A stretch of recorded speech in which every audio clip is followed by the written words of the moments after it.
There's a lot of things that I feel like I'm okay at, but there are even fewer things that I feel like that I'm good at. And if you were gonna ask me, Royce, what are you actually good at? That would probably be helping people lose weight. Now, for those of you that are visiting us for the first time, you're probably asking, who the heck am I? My name is Coach Royce. I have been a personal trainer for 15 plus years.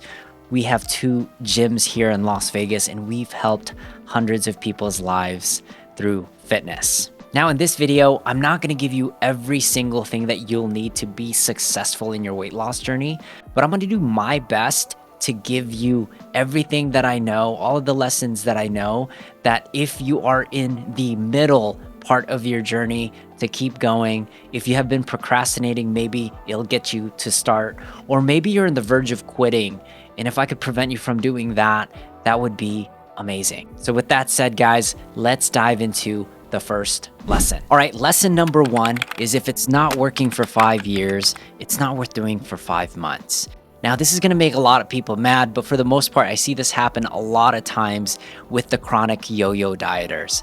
I see them lose a bunch of weight and then they gain it all back and they do it all over again. This strategy is of course going to work because you're doing the exact same thing. But the better question is asking yourself, why is it not working for my entire life? So when you really start to identify some of the key things in the program, you might find something that's gonna work for you forever. And the way you can do that is 1, ask yourself, what are all of the things that you love about this particular program? And what are all of the things that you dislike about this program? On the things that you like about the program, double up, triple up, whatever that is. Or the things that you dislike about the program, see if you can either limit it or completely omit it from the program. An example that comes into mind is, I just love the community part. I just love the cardio component, and I just love the weightlifting component. I like the mix up of it. So double up on that, triple up on that. And then things that you dislike, an example that comes to mind with all my clients is, I just didn't like counting calories. I just didn't like the amount of restriction that I had with different types of foods. And I just didn't like the fact that I had to work out 3 times a day. If that would be pretty extreme, but I've seen clients do that in terms of getting to their weight loss goal.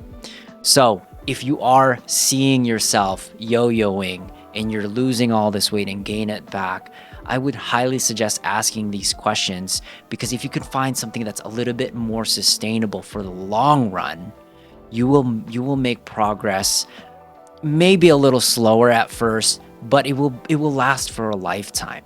I wish I had this particular lesson with myself, but also with a bunch of my clients, because it's just been a game changer. All right, guys, lesson number 2, which builds on top of lesson 1, is you can build your body in 2 ways. You can build it in a way where you feel miserable the entire time, or you can build it in a way where the process is fun, it's joyful.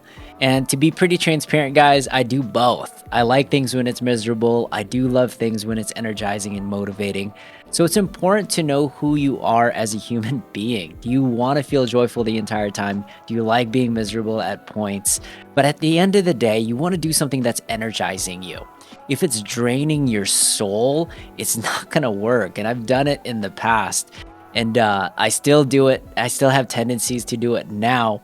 But in moments where I feel like I want to keep going and continue to do this, I try to make these events a little bit more exciting. An example is my cardio days or my running days or days where I'm just outside. I want to make it that component of my life to be more exciting. And the way that I do that is I put a good book on, I put a good podcast on, or I just listen to some of my most favorite music to make sure that time that I spend doing the cardio, which is typically not something that I truly enjoy, I make it 1% more exciting. So in the process of your weight loss journey, find those things that are miserable to you, but you know you need to do, and make it exciting. And if cardio is something that you truly love and you don't need to change that, maybe it's on the weightlifting side. Maybe it's like, I don't like to work out by myself. I feel miserable. I like being part of a group. So do that. Because at the end of the day, you want to find something that truly energizes you. And if it energizes you, it's going to be something you can sustain for a lifetime. And that's going to be the secret to this. All right, guys, lesson number 3. This is something that I tell my clients all the time, is that 90% of this game is nutrition, 10% is fitness. Now, let me explain what that means. That means out of the 24 hours, an hour of it is fitness. The other 23 hours is what we holistically call nutrition. So it's all of the foods that you're eating, the sleep that you're having, all of the waters, how you're managing your stress. That's what we holistically call nutrition. So it's important to master that component to this. Now, I see a lot of times that we think that fitness, including myself in the past, thought that fitness was 90% of this game and 10% was nutrition. And when you have that type of belief pattern, you really start to look at fitness as everything. So when you have that carne asada burrito the night before, you go out there and you try to burn it all off by doing as much fitness as possible, just punishing yourself for that event. However, there are some other ways that can allow you to sustainably have some of those unforeseen events or expected events and still have this lifestyle that is something people are like, dude, how are you doing all of that? And the way you guys can do this is there's really 4 areas, and probably somewhere down the road there'll be a link up here about the 4 different ways you can burn calories. And there's 4 major ones. So the first one is BMR, which is just your basal metabolic rate is what they call it. Another one is called NEAT, which is non-exercise activity thermogenesis. It's a fancy word of what you're doing on a daily basis that is burning calories. And then the other one is TEF, which is thermal effect of food. There's going to be certain foods that require you to burn more calories, and then there's certain foods that are low in that are easy to digest. It doesn't require any energy to digest. And then the last piece is going to be your activity, your exercise, your intended exercises. That's when you're sweating.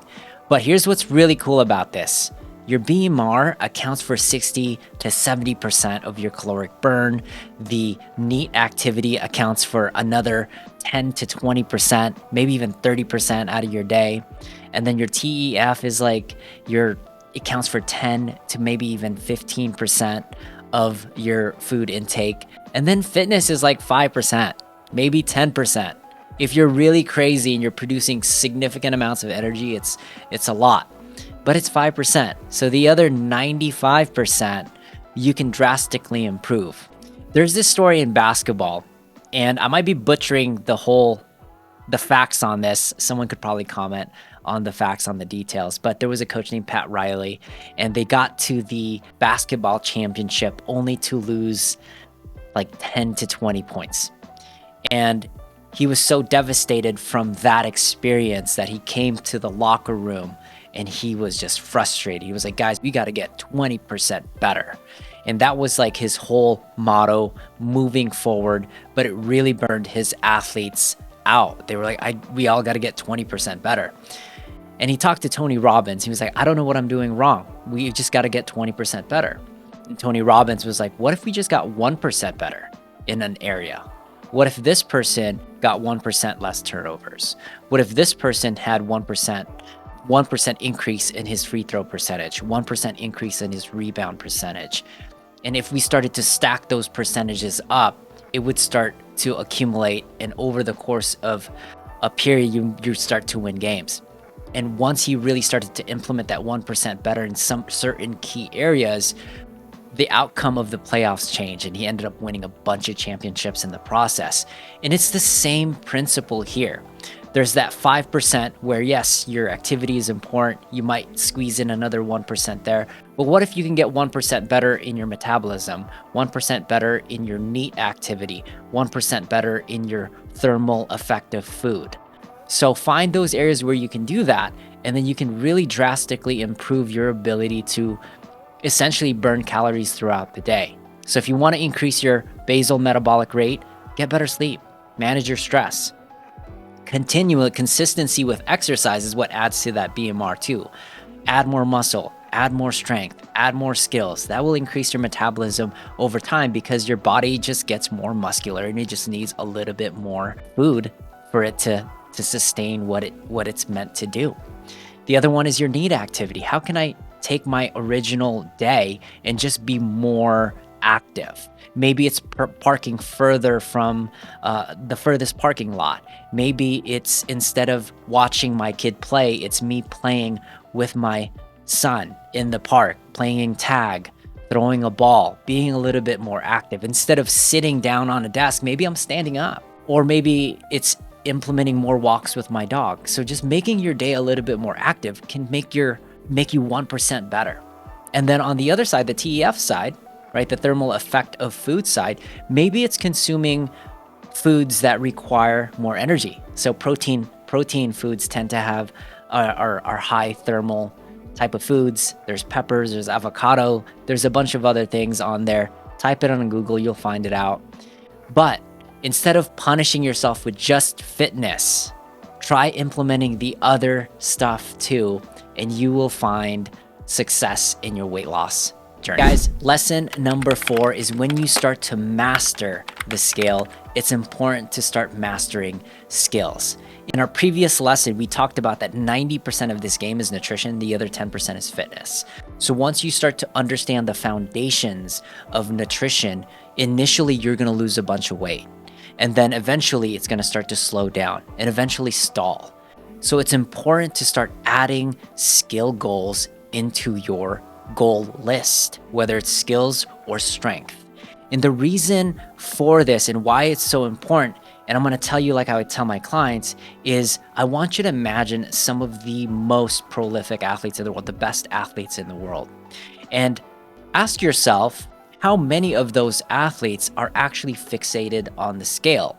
And if you're answering this for the first time, and most of my clients answer it this way, is probably very few of them. Some of them, maybe none of them.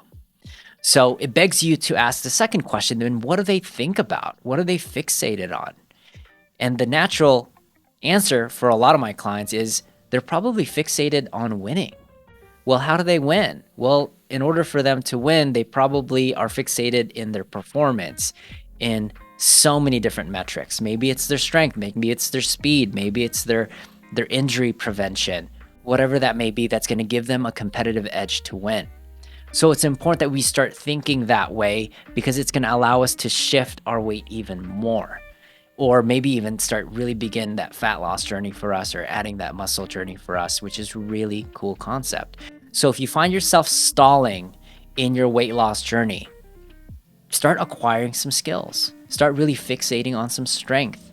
You know, an example can be, you know what, I am going to try to do my first pull-up. How do I get there? What kind of muscles do I need to be able to do that? What kind of movement pattern do I need to learn to do that? A second one can be, you know, I want to be able to do a 10-minute mile. How many times do I need to run to be able to get to that number?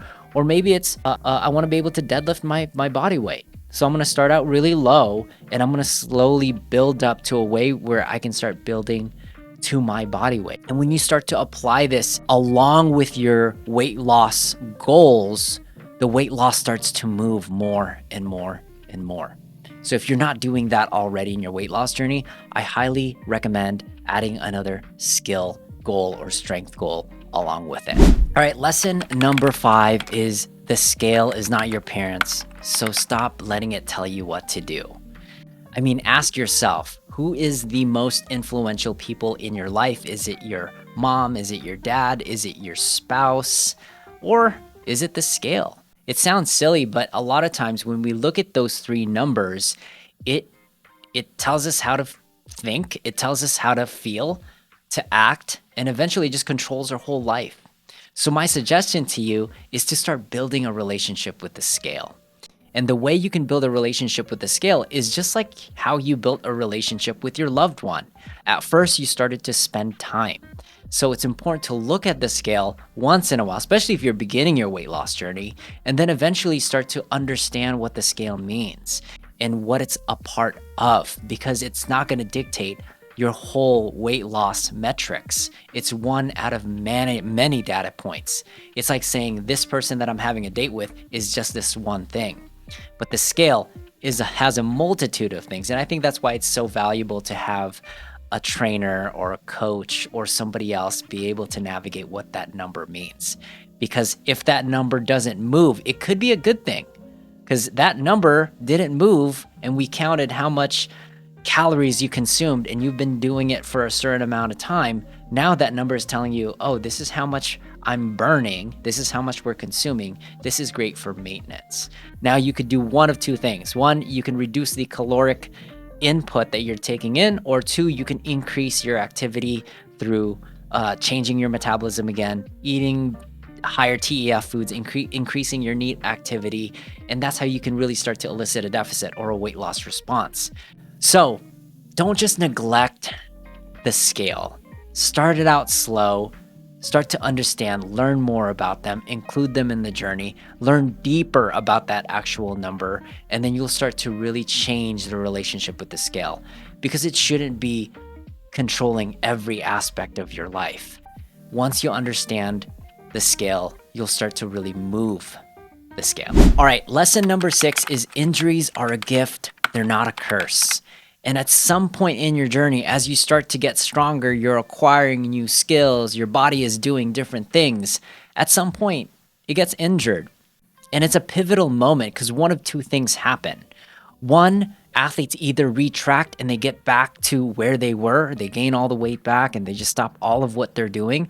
Or two, they look at this event as a gift and it starts to expose opportunities where they can improve, because they see weaknesses and then they really start to attack that. And then they start to notice, all right, maybe was it my movement pattern I need to improve? Is it my nutrition that I need to improve? Maybe I'm under eating for this. Or maybe is it my stress management? Am I not managing my stress real well so my body is not recovering? It exposes things. Injuries are a gift. So oftentimes when I see some of the best athletes in the world, but also the best athletes that's maintained weight loss, I'm going to show you someone that's really learned how to handle these gifts. And they handle it in a way where like, how do I fix this part? Can I still lose weight if I'm experiencing this injury? And they take that experience and they move it towards their next experience, to the next experience, and they become just more resilient, more robust, and they start to learn about their bodies more and more. So in the event that they start to get signals that it might get injured, they use some of those skill sets they've learned post-injury, and they just keep rolling this thing over. And it starts to compound, and it starts to compound. It's what you will need as you continue your weight loss journey, because you will get stronger. You will start to acquire more skills. And at some point, that injury will come up. And it's important that you see that injury as a gift and not as a curse. Lesson number 7, guys, is weight loss is just stress loss. Now I'm going to share a quote that I really love, and it's going to make sense here in a sec. But for every 1,000 hacking at the leaves of evil, there's one person hacking at the root. Now I tell you guys that we've helped hundreds of clients lose weight, but I'm also going to tell you that some of those clients gained the weight back. And the reason why they gained the weight back is because we neglected to see how they were managing the stress. Their fitness was right.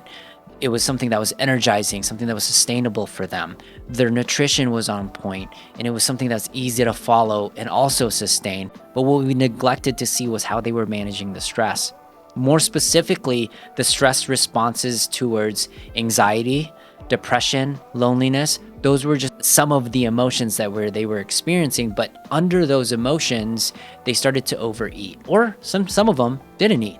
But over the course of that time, they started to gain some of that weight back. So as we started to do more and more weight loss transformations, we started to implement meditation. We started to implement breath work. We started to implement reflection or journal work. And what some of these habits did was ultimately reduce their stress. It reduced their overwhelm. It reduced their anxiety. It started to reduce their depression. And they were able to continually do their nutrition, their fitness, along with everything else that's happening in their life. Because if you live long enough, some crazy things will happen in your life that's going to bring you anxiety, overwhelm, depression, and you're going to want some tools that's going to allow you to bring that stress down. So once you start to implement some stress management tools, it's going to make your weight loss journey a lot more. Because if you can manage your stress, lose stress, or just reduce stress, you will reduce your weight over time as well. Hey guys, we are finally accepting students in our Weight Loss Academy. In this program, we are teaching you the skill set, the mindset, the tool sets to be able to not only lose weight over the next 12 weeks, but keep it off for a lifetime. If you find yourself struggling to shed pounds or you're regaining the weight after dieting, this academy is designed for you. Now, click on the show notes below so you can join our wait list and you will be the first to know when our curriculum begins. Now, back to the show. Peace. All right, lesson number 8 is motivation is the least valuable emotion when it comes to weight loss. And a lot of you guys are going to disagree with this, but let me explain why this emotion is not that powerful. One, over the course of 10 years, the ones that inevitably quit and stop doing is because they text me and they're like, hey, Royce, I'm just not motivated anymore. And I think I'm just going to do whatever. And a lot of these athletes and clients, and including myself in the past, have been motivated by this emotion because we've somehow created this narrative that some of the fittest and most successful people in weight loss have been motivated in the process. But I'm going to tell you, over the 10 years, the ones that's been most successful have just been taking action without motivation. And motivation can come in. And I think motivation happens a lot of times after the doing. And sometimes, here's what's crazy, you may be doing something and motivation never happens. Motivation is like rain. It can pour all of a sudden, it can trickle at times, but sometimes it just has droughts. So relying on this emotion is a recipe to just be fit sometimes and not be fit for a lifetime. So if motivation is the least important emotion in weight loss, then what is the most valuable emotion in weight loss? And in my perspective, it's joy. So it's really important to ask yourself, what are some things that you truly love to do? And I think you should double up and triple up on that, because it's really hard to stop doing things that you love to do. But it will require a little bit of some experimentation to find what that is, because it could be running. It could be weightlifting. It could be a hybrid of both. It could even be neither. Maybe you just like the nature and you just like stretching. But whatever it is, find something that you truly love to do and make sure that it's enjoying. Because if you rely on motivation, motivation will get you there, but motivation won't keep you there. All right, guys, lesson number 9. This is one of my favorite lessons on here. And it's, if you change the meaning of pain, discomfort, and failure, you will inevitably change your life. Because in your weight loss journey, you are going to experience these 3 things. You will experience pain, you will experience discomfort, and you'll definitely experience failure. And how you define these words and your perspective around these words will dictate whether you're successful in your weight loss journey. And to be quite honest, I think it will also dictate how you experience the rest of your life. So ask yourself, are these definitions for me empowering or are they defeating? And if they're defeating, I suggest and I encourage you to change the meaning for them, because the way you see them will also dictate how you act when you experience them. Because what if we look at pain as bad, or pain is never a good thing? Then we will just avoid experiencing that in general. And it's just part of the process. Running is painful. Weightlifting is painful. Saying no to Cheetos can be painful. But my definition for pain, so it gives you guys a head start, is pain is a great teacher. It's a great mentor. It's a great guide, but it's a crappy friend. Now let me explain. It's going to teach you. So if you have pain in your body, maybe you're just under eating. Maybe you're not recovering that well, or maybe your mechanics are poor. So we have to learn how to change some of those things and improve some of those things so we don't experience the pain again. But if we're continuously hanging out with pain, that's when a lot of my injuries occurred. And I'm telling you guys from experience, because I do enjoy pain, but if I spend too much time with pain, some of my biggest injuries came from that. So Learn from them, but don't spend a whole lot of time with them. So that's my definition of pain. All right, so another definition is discomfort. What if discomfort is a bad thing for you? That's like your definition. Again, you'll just avoid discomfort entirely. There's a lot of discomfort in the weight loss journey, right? There's the discomfort of going into a large group where you feel like you don't know anything and you're intimidated. That's uncomfortable, right? That's discomfort. Like walking can be a discomfort. Maybe you're in a body right now that doesn't like walking that long, or maybe it's too hot outside or it's too cold outside. Like that discomfort starts to exist. Now, if you start to redefine them, the discomfort just really changes things. Like for me, my definition of discomfort is comfort doesn't exist without it. Comfort is amplified with it. And discomfort is really just a door for your next potential. When you really start to create empowering words around this word that people just typically don't like, it really changes how you react to them. And that's why I wanted to share these meanings with you guys. And then the final one is failure. And I still have these meanings that I'm constantly battling with. Failure means that you're worthless. Failure means that you're not part of the gang, right? But what if failure is the most valuable data point that you have in your journey? Because if you look at it at data point that is extremely valuable, you really start to see things that you can improve. Improve like in nutrition, improve like movement mechanics, stress management, any of those things. So when you really start to change the meaning of these three words, you can really start to evolve, and not only evolve, but sustain your weight loss journey for a very, very long time. Finally, we are at lesson number 10, and this is where I give this advice to my clients later in their stage. It's when they start to accumulate those wins, they start to accumulate their weight loss goals, and they're really close to achieving their ultimate goal. It's at this moment where I tell them and I advise them to attempt the impossible. And when they start to attempt things that are the impossible, they start to have narratives of saying, I'm possible, or it's possible. It's possible to not be on these medications. It's possible to love myself again. It's possible to be an example for my kids again. It's possible for me to do my first marathon, to do a pull-up, to do a deadlift beyond my body weight. And it starts to bleed in so many other areas of your life when you start to attempt the impossible. Now, let me explain what the impossible formula is, because it's important to understand how to do this in a way where you get so much return, so much abundance from this little experience. One, there has to be a 50% failure rate. So there's a 50% that you'll succeed, and there'll be a 50% that you fail. If you think that you're gonna do this 100% certainty, it's not impossible. There has to be some type of failure involved for this lesson to be learned. The second component is you can't die in this impossible attempt of doing something. Your spouse will hate me if your life is at risk in some form of manner. So make sure you don't die in the process. And then the third part to this ingredient is it has to be just for you, or just for your family and like a select few of your friends. So you don't want to be posting it on the social media crowd. It's for you, because when you start to post something towards a masses, it does create this external validation, and we want this impossible attempt to be an internal win for you. So it's important that you just do it for yourself. When you do that, again, these narratives show up.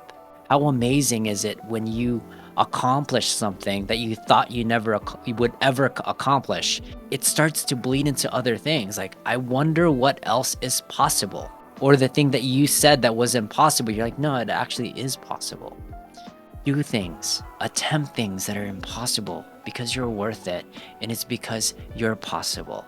And it's possible for you to lose that weight. It's possible for you to get off that couch, get off that medication, to lose 50 pounds, to lose 100 pounds. And I hope this one really serves you the most, because it served me the most. So if you're starting your weight loss journey, or maybe you're in the middle of it, or maybe you hit this adversity block that almost got you to quit, read these lessons over and over again. And I hope they're reminders for you to keep going, because I wish I've had these lessons in the 15 years of training, because one, it would have made my progress a lot faster, but also I think a lot more rewarding, because at the end of the day, the best part of your weight loss journey is not going to be at the end. It's actually the entire time. And I hopefully these lessons give you a perspective to enjoy the process, because it is really exciting. Some of the best experiences that I've had in my life has been in these parts of my journeys. And I hope you guys have the same experience as well. And do me a favor, guys, write down one of the lessons that you really connected with and put them down on the comments below. And have a blessed day. And I'll see you guys the next episode.